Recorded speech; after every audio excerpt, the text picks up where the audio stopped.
Recording live from the Bryant neighborhood on the historic Black South Side of Minneapolis. Welcome to People Power. You can't fool all the people all of the time, but if you fool the right ones, then the rest will fall behind. Tell me who's got control of your mind, your worldview. Is it the news or the movie you taking your girl to?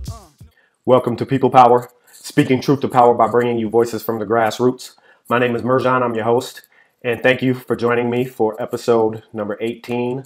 And let me start off by apologizing, y'all. I'm sorry I wasn't able to bring you updates this week. Unfortunately, I've been real busy, which is a good thing. And on this upcoming week's episodes, hopefully I'll be able to fill you in on almost everything I've been working on. We got a lot of good news coming up for y'all. But today, right now, we're going to go deeper into the topic of workers on the front lines from episode 8. Today is part 2, special weekend edition, and we're going to skip updates and we're going to jump right into the topic. And, unfortunately, our governor in the state of Minnesota, Tim Walz, recently he caved to right-wing pressure. Last week on the Friday before yesterday, there was a Trump rally outside the governor's mansion, and, these fools were yelling and demanding that the governor reopen the economy and send folks back to work. Of course, they're not dying for themselves to get back to work. They want us to get back to work, right? Us essential workers, the same people who they don't think deserve a living wage of $15 an hour or more. So the governor, he announced they're going to reopen golf courses. They're going to allow people to fish and hunt and do some other things. And, of course, people are pissed because these are all sports and activities that, rich white men participate in. And on one hand, there's an argument to make that people should be allowed to fish and hunt and, gather food during these times right now. But there's another argument to be made that the governor needs to find an equivalent of activities that black and brown people participate in that can be safe to do while practicing social distancing. And, we know, Minnesota is one of the leaders in this nation when it comes to racial inequalities between white people, black people, brown people. And we know, that didn't happen by happenstance. We know that the corporate media doesn't want to talk about racism right now. They'll talk about, racial inequality and racial disparities and everything without naming racism. And, if you check out my last episode 17, going deeper and deeper into the topic of structural racism that has led to this crisis right now. And, if you haven't been paying attention, our essential workers are really in a full-fledged crisis. Activists like myself are really trying to work to get people to stay home and stay safe and take care of themselves and their family and prioritize their safety and health over working and paying their debts and keeping this economy flowing so the rich can keep getting richer at our expense. And, I've said it before, I'm going to say it again. It's nothing short of a working class genocide that's unfolding. Of course, we're seeing black people, bearing the brunt, and Native Americans, brown people, undocumented immigrants are next. Our black and brown communities are disproportionately being impacted by this pandemic, dying because of our conditions due to structural racism. Last night, I watched the PBS's NewsHour. They had a special segment. They were covering the Navajo Nation, and they were, showing what these folks are doing to survive this pandemic. And of course, we know our Native American brothers and sisters have survived genocide for over 4 centuries in this nation. And, so they're well aware of what's going down and, how this is impacting not just their community, but their future. It was reported that the Navajo Nation has the third biggest infection rate in the country per capita, just after New York and New Jersey. And of course, these people are thinking about genocide just like I am. And, some of the things they're doing to survive this. They're passing down their traditions. They're passing down their stories. They're passing down their recipes from the elders on to the next generations, so their heritage and their culture will survive, so their people will not be completely wiped out by this crisis that is unfolding. And, that makes me think of, with the governor reopening things like golf courses. I got my homeboy, he's from Mexico. He's an immigrant, so he doesn't have the rights that I have as an American. And he worked at a golf course, and, he's being exposed, and at the end of the day, returning home to his newborn baby and his lady and exposing them to, whatever he may have come into contact with, right? That's worrisome. And I've told y'all, my mother, she's an essential worker. She has 2 jobs. She works at a group home with adults with disabilities. So she's right there being exposed, right there on the front lines. And she's also a flight attendant and, working with the public of people flying around this country. And, I've been trying to convince her to stay home or just quit her job, not pay her bills. But, that doesn't register to somebody her age, not paying her bills. Unfortunately, she's going to keep going to work and exposing herself and putting herself at risk before returning to poverty and the kind of debt that she spent so many years getting out of. So it's, it's a full-fledged crisis that is impacting so many of us on a personal level, as well as our communities directly and indirectly. So today, we got to understand, what this crisis means to us and our communities, and what we can do as organizers, as activists, as people who have a lot of power in this moment to fight back. So let's start with, there's an article from this past Tuesday from Minneapolis Star Tribune newspaper, and it follows up on something I talked about last week in Worthington, Minnesota. There's a huge meat packing plant, JBS. It's a Brazilian company, and they employ 2,000 workers in Worthington. And I had a Facebook friend, Ada Smith, last week. She shared a post about what she called a strike happening at the plant. I couldn't confirm if it was a formal strike, but it looked more like an informal work stoppage. It was reported that a couple dozen workers there at the JBS plant in Worthington were had tested positive for the coronavirus. So, of course, all of their workers were very concerned. And, this plant is staffed by majority immigrant populations from Mexico and other Latin American countries, as well as East Africa. So, these are folks who are really being used as cheap labor force, and these companies are not taking the precautions to protect these workers and giving them the proper PPE, personal protective equipment, or the time off that people need, to stay at home and stay safe and avoid contracting the coronavirus disease. So the Star Tribune, this newspaper, it reported that the plant closed this Monday due to this outbreak. They're following suit of what happened in Sioux Falls, South Dakota, just a few miles away, with the Smithfield pork plant, which was one of the biggest coronavirus outbreaks here in the United States. They closed recently. They had hundreds of confirmed coronavirus outbreaks within their workforce. So JBS finally decided to close after it's been reported that 26 of their workers tested positive. So they laid off 2,000 workers in Worthington, Minnesota.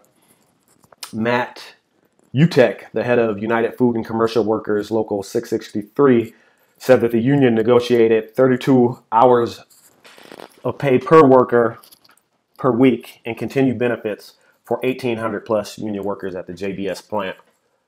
And Worthington community leaders Ada Smith and Shaniqua Johnson announced recently on their Facebook feeds that JBS, the company, will be testing all its employees for free.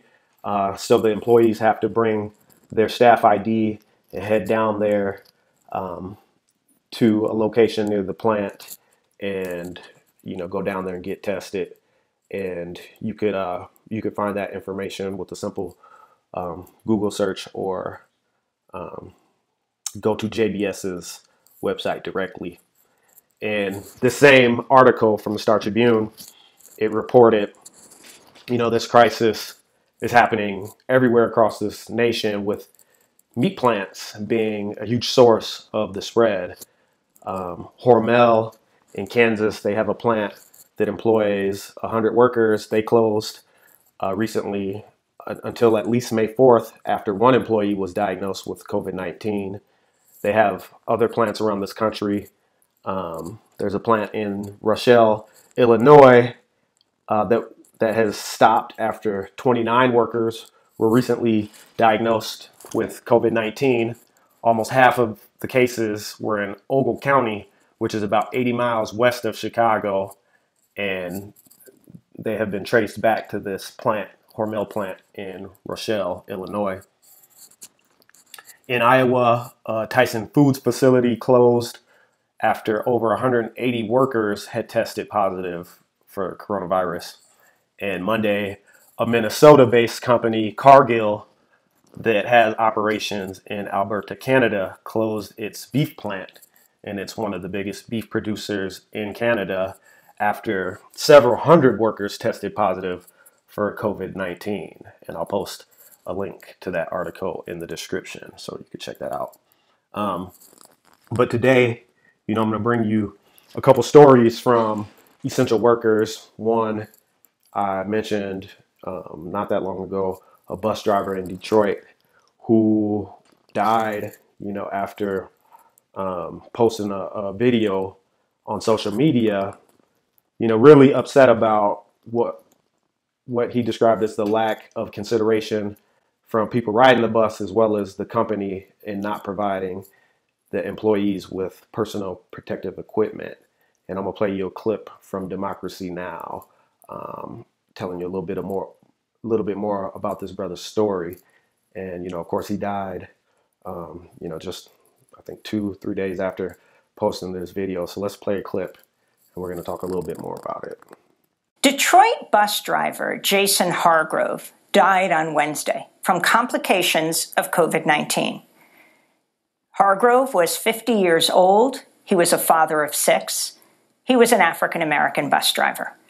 A week and a half ago, he posted a video on Facebook after a woman on his bus coughed several times without covering her mouth. His video publicized the dangers blue-collar workers face during the pandemic and has since been viewed close to 1 million times. This is an excerpt of that video. This coronavirus is for real. And we out here as public workers doing our job, trying to make an honest living to take care of our families. But for you to get on the bus and stand on the bus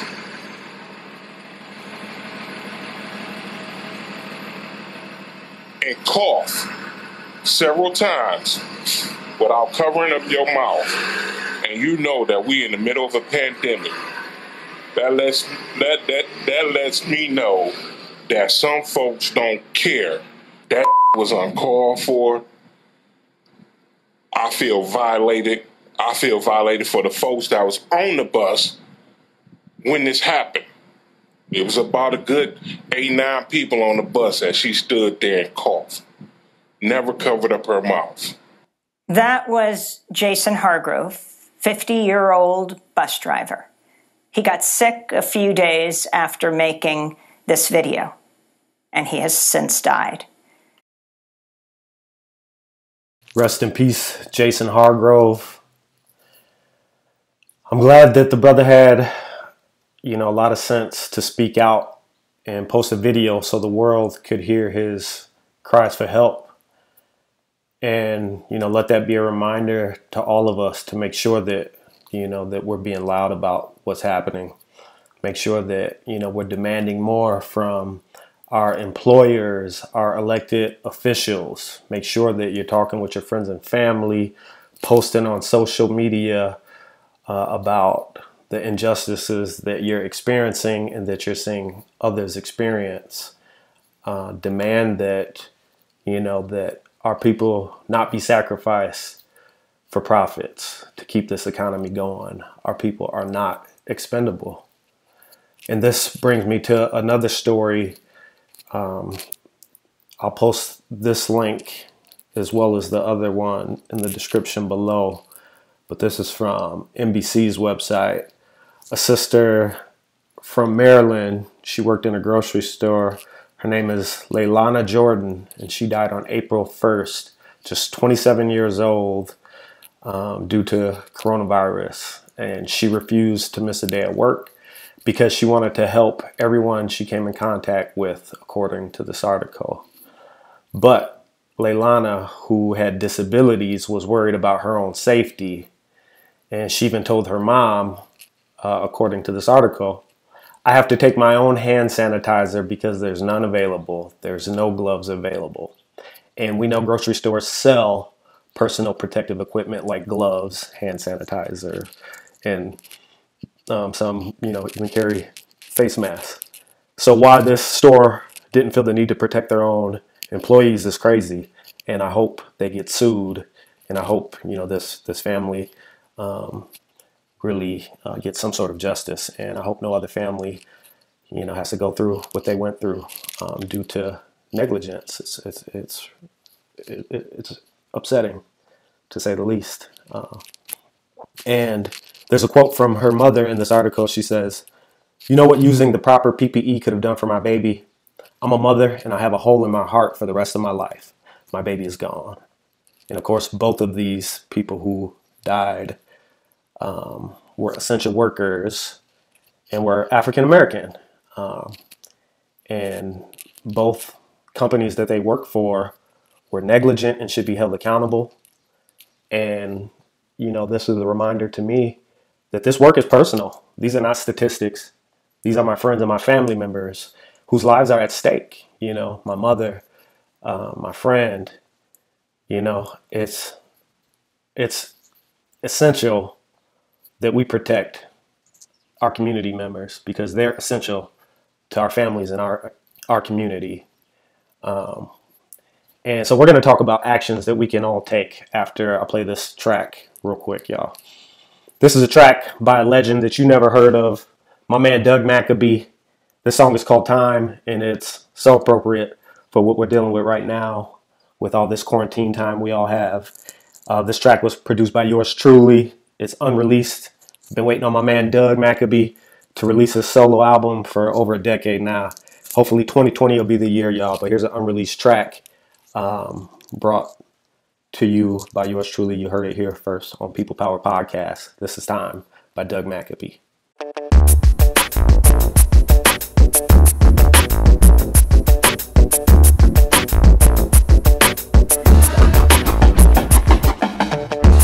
Out, so I plop on the couch. My mama all up in my ear like, get out of the house. Hickory dickory dock, niggas all on my block, banging and slanging rocks, but they ain't calling no shots. I swear every other year I can damn near bet. My uncle Ursel bought a brand new Corvette. Me and my girl in debt, and she gets so upset when the first come around and they late with her check. It's just things don't always turn out like it seems. Trying to be something that we seen off the TV screen. I'm trying to roll to the club on nothing less than dub. I'm showing hoes no love, like having sex is enough. I walk around like a slave in shackles and chains. Could've had a home on the range, but I put my dough on the range.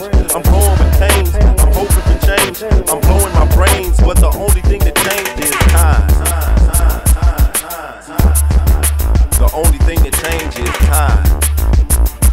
I said I'm blowing my brains, but the only thing that changed is time. To sit down and write this rhyme, a strong mind. I'll memorize it line for line, plus the time to get up and go for mine. God gave me the voice, so the choice is mine. Tick-tock, non-stop hip-hop, taking you 24 hours running analog clock.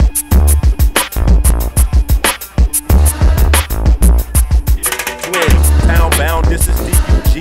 Homie 3 C's down, big M-A-C. From Cali to the apple tree, one thing I know is that life ain't no kind of reality show. It's been 100-something years since my people were slaves, and they wouldn't believe the way we being treated today. Newspaper, radio, TV, no fact. What about the Patriot Act? Yo, let's talk about that. I ain't better than nobody, nobody's better than me. The clever lead you to believe you never succeed. So all we do is smoke weed, drink Hennessy and 5. It's like we paying a fine just to stay alive. Another black man caught up in the mix, trying to make $1 out of snares and kicks. Yo, I'm all in the bind. I got God on the line. If I think of committing crime, then I'm guaranteed to serve time. Guaranteed to serve time. If I think of committing crime, then I'm guaranteed to serve time. To sit down and write this rhyme, a strong mind. I'll memorize it line for line, plus the time to get up and go for mine. God gave me the voice, so the choice is mine.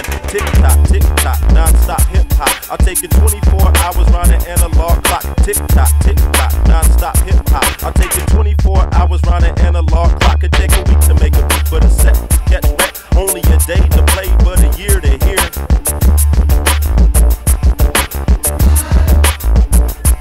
I take a long, hard look at the life I was given. I see a lot of things that I could have done different. I think about why and I think about how and when I can make a change, man. I think about now another rhyme I can rip, another mic on my lips. I treat time like a gift, more than ice on a wrist. Look out, I'm going places I'm in. Going across the street to get a plate of biscuit and grits. People so evil in this world is so crazy to me. I'm eager to be the believer mama raised me to be. Cause my time is fine wine and you talking cheap. I'm just trying to walk the streets without the mark of the beat. The spotlight's played, I'ma find a spot to shade. I'm a self-made, raised off a great Kool-Aid. I'm just a sinner that prays for a different way. I'm turning minutes to days, and until I'm finished, I'll take my time.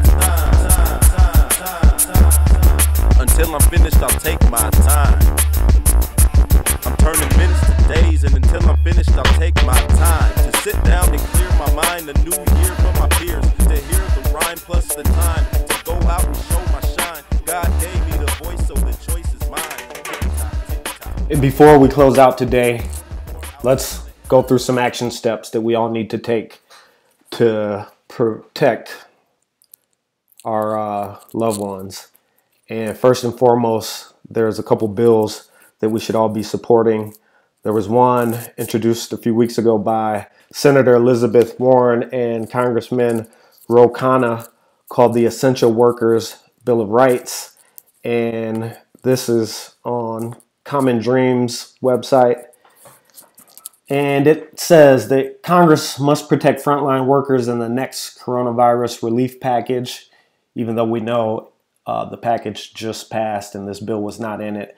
But nevertheless, we need to support this and we need to demand that your elected officials support this.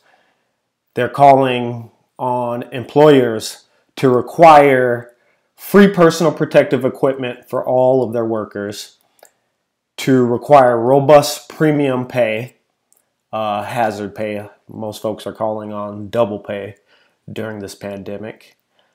They're also calling to protect collective bargaining agreements by unions, guaranteed paid sick and family leave for all workers, protect whistleblowers with safety concerns, crack down on worker misclassification.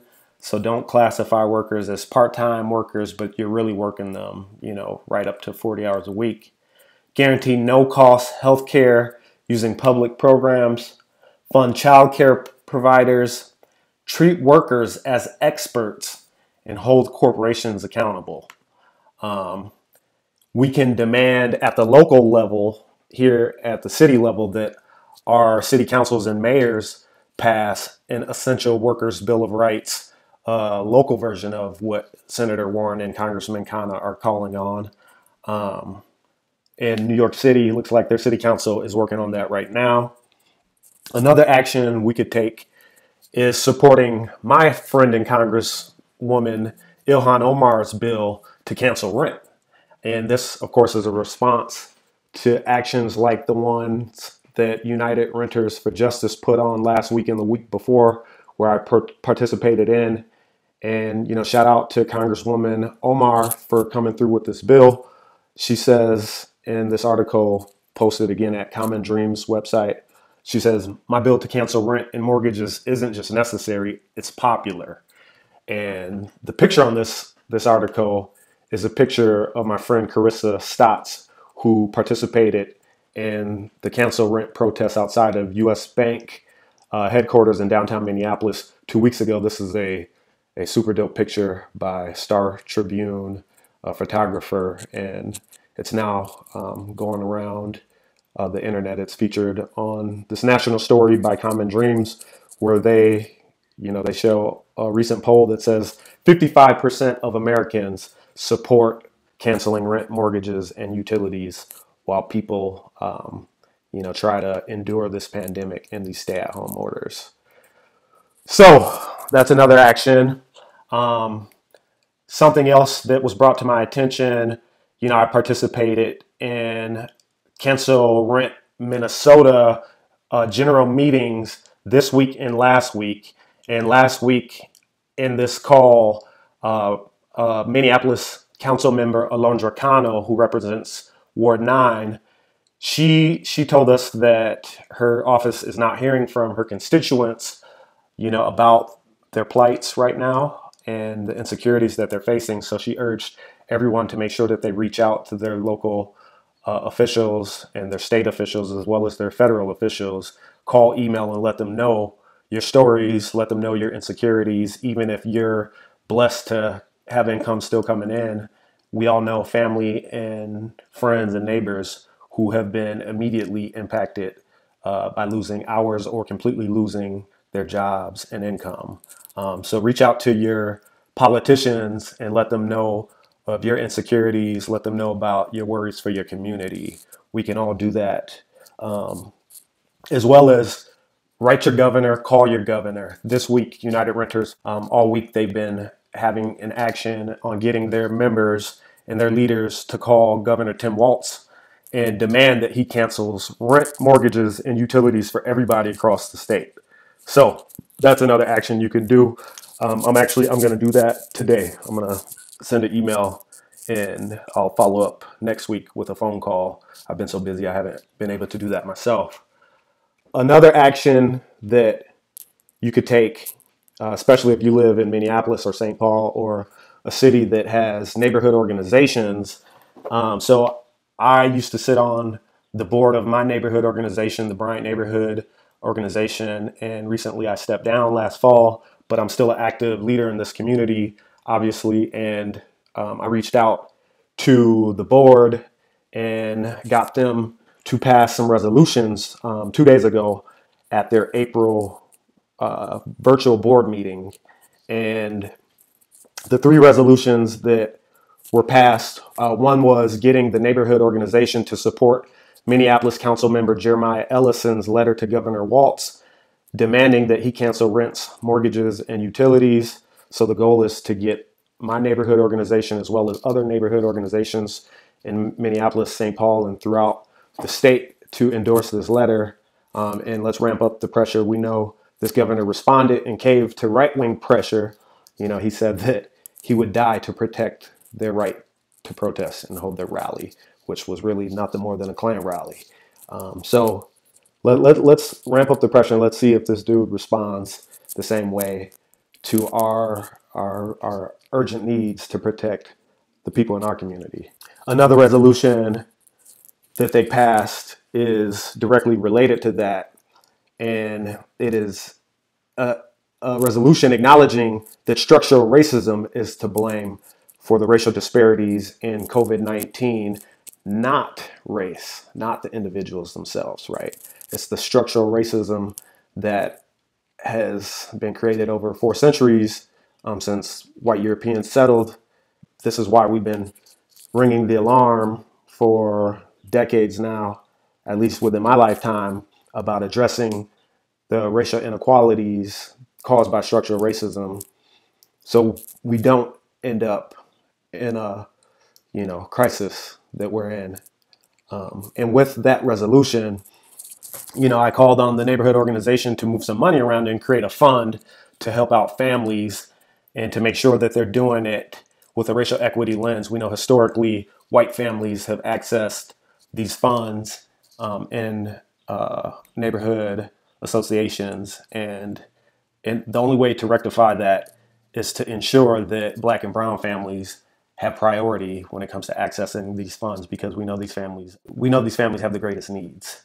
And then the last resolution that they passed was calling for a day of action, general strike, Friday, May 1st, on May Day, a neighborhood-wide general strike in the Bryant neighborhood. And the goal is to get other neighborhoods to adopt this and to create a multi-neighborhood-wide general strike in support of Black and brown lives, these, essential people who are essential to our communities and our families, who are also declared essential workers. So we're asking everybody in our communities not to work that day. Do not go to work. Do not work from home. Instead, we're asking everybody to take part in action, social distance action. So call, email your representatives, demand that they cancel rent, mortgages, utilities, demand that they provide relief for workers, demand that they bail out workers, not corporations, not big businesses. There is a general strike that I'm happy I just learned about. I haven't confirmed this yet, but it's going across social media, and I'll report back next week once I can officially confirm it. But it's a general May Day strike by Amazon workers, Instacart workers, Target and Whole Food workers. And it's a general strike. They're asking all of us to boycott, do not purchase anything from these companies or really any big corporations on that day. Let's all make sure that we give workers a day of rest on May Day, International Workers' Day, and we support in solidarity by taking part in action. And here in Minneapolis on May Day, there's a huge action being organized by United Renters for Justice. Again, big shout out to them and the homie Andrew, who's been taking the lead on this cancel rent movement.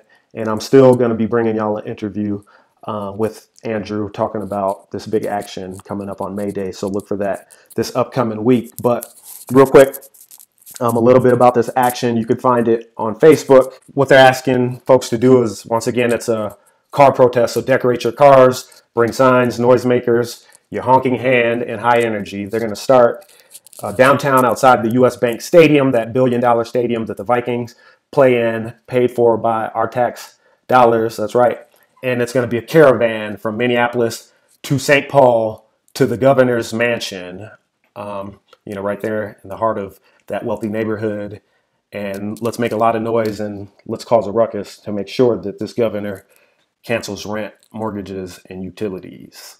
All right, y'all. So those are the actions, easy actions all of us can do. At the very least, we can stay home. We can email, make phone calls to our representatives, and let's demand that they protect our people. That's my time for today, y'all. As always, let's stay at home, save some lives. Let's make sure that we're practicing good hand washing. And last but not least, subscribe to my YouTube channel, People Power Podcast. Like us on Facebook, y'all, People Power Podcast. I'm going to leave y'all with this last song by The Coup, Boots Riley, my man. This song is I Just Want to Lay Around All Day in Bed With You. This is the workers' anthem, and you'll know what I mean as you listen to this track. With that said, y'all, make sure you check us out. I'll be back Monday with coronavirus updates, the people's updates, and so much more for that busy May Day week, y'all. All right. All power to the people who organize. Peace.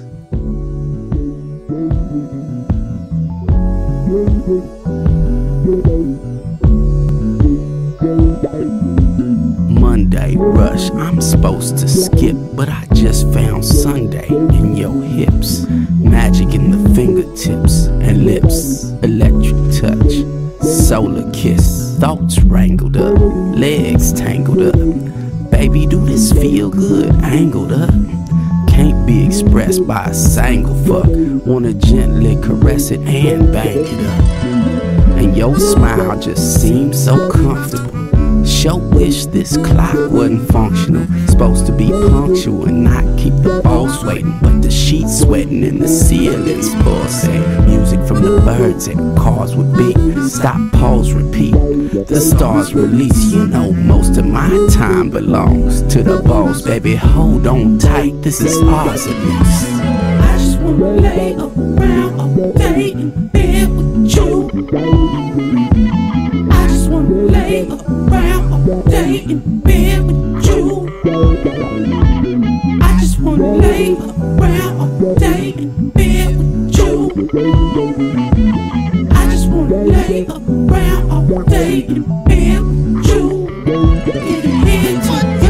Every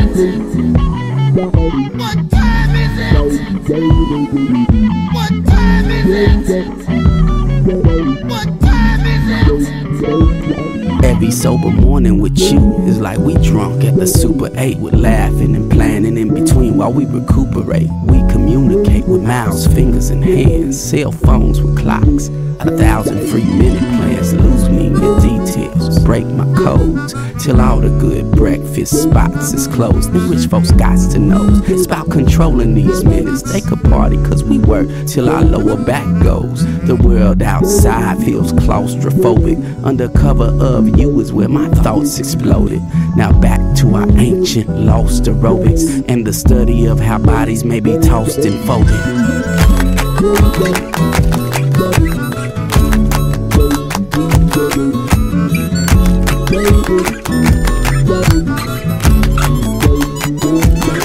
Supposed to get up for work and ride on through, but last week he paid me with a IOU. I go to work at 9. If he don't pay me by 5, I'ma burn the place down by 5:02. Cause when we give them all of our ticks on the clock, they stack chips on the knot. We get pissed on a lot. We need a twist on the plot. But before we head to work, scoot a little to the left. Let me kiss on the spot. I just wanna lay around all day in bed with you. I just wanna lay around all day in bed with you.